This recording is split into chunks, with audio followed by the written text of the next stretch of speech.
ஏப்பா ஏய். மிடில் ஆர்டரில் இவ்வளவு நல்லா ஆடுற நல்ல பிளேயர. இவ்வளவு நாளா இந்திய அணியில் விளையாடமா வச்சு இருந்திருக்கிறீர்கள்.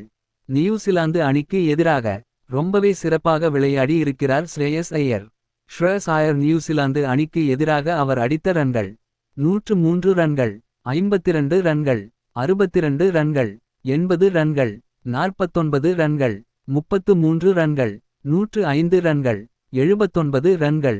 2019ஆம் ஆண்டு அரை இறுதியில் இன்று போல் தான் நியூசிலாந்து அணிக்கு எதிராக 5 முதல் 3 வரை என்ற இக்கட்டான நிலையில் தோனி 50 ரன்கள் மற்றும் ஜடேஜா 77 ரன்கள் அதிகபட்சமாக எடுத்தார்கள்.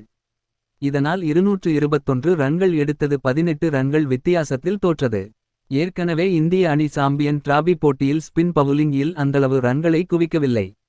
அதேபோல் நியூசிலாந்து அணி ஸ்பினில் ரொம்ப ஸ்ட்ராங். 85 கிலோ ஒரு மணி நேரத்திற்கு மைல் ஸ்பீடில் 69% திரும்புகிறது. நியூசிலாந்து ஸ்பின்னர் இப்படி தான் பாகிஸ்தான் அணிக்கு எதிராக விளையாடினார்கள். இன்று இந்தியா வெற்றி பெறுவது ஸ்பின்னர்கள் கையில் தான் உள்ளது. அதனால் தான் இன்று முகமது ஷமி மட்டும் அணியில் எடுத்து இருக்கிறார் ரோஹித்.